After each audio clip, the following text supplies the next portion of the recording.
Well, hello everybody. This is Lisa DeNicolitz, writer for a year, and I'm back with some technological developments. If you can call writing a small script technological developments, but there's so much going on in my writerly head right now that it feels like it could burst. First on the cards, tonight there's a Madames of Mayhem event at the Runnymede Library. Mad will be with Rosemary teaching at Rosemary's class, so it will be Kathy Dunphy, Madeline Kay, Marilyn Kay, and Lynn Murphy, and we'll be talking about, do people like unlikable protagonists? It seems to be a trend, so that's one of the things that we're going to be looking at. But the main theme for this post, Writer for a Year, is to practice random acts of creativity. And it's been something that's been on my mind for a while. And then recently I watched the Rolling Thunder review about Bob Dylan, which I just thought was fantastic. And in it, there was this small piece by Allen Ginsberg. And I really don't think Alan would mind if I inserted it at this point, because it really speaks to the whole creative process. So I'm going to pop that in now.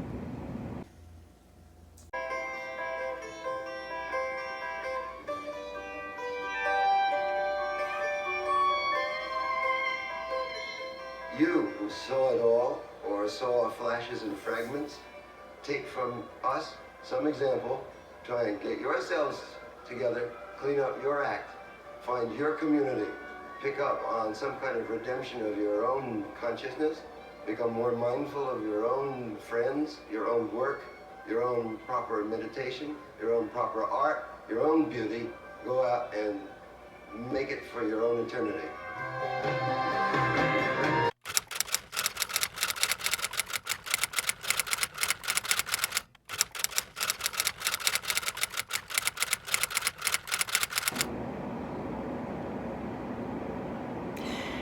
Well, I really hope that you enjoyed that. I just found it really very, very inspiring. And to my practical application of practicing random acts of creativity, I'm going to be attending Stuart Ross's Fiction Laboratory on Sunday. Now, Stuart Ross is an amazing person, and one of the points of Writer for a Year and also the Minerva Reader is to try and highlight people who I feel are unsung heroes in the Canadian literature, like the world of Canadian literature. Stuart is one of them. He's a poet. He's been a writer since he was 16. He holds workshops.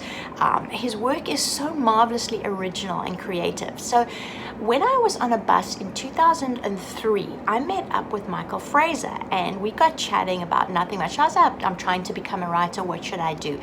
And Michael said one of the things you should do is sign up for the Patchy Squirrel newsletter, which I did. And Stuart is the Patchy Squirrel. And he also gives poetry boot camps. I went to one of them, and you meet such wonderful people at these events, and it really stretches your creative muscles. So that's my way of practicing random acts of creativity. I'm going to the Fiction Laboratory. Something that's also been bouncing around in my head is the sequel to The Rage Room. It's becoming an increasing pressure in my head. So I've started writing the thing and I'm really excited about it. I mean, I swore no more science fiction, no more dystopia, but the thing is begging to be written. Well, I don't even know if there is a full story, but there's something there, so I have to start that. And I feel like going to Stuart's workshop will really help me think in different ways. So I hope that from this post you will maybe look up Stuart's work and practice random acts of creativity of your own. And I hope tonight will go well, and if there's any good footage, I'll be sure to include that. Thank you very much. Bye.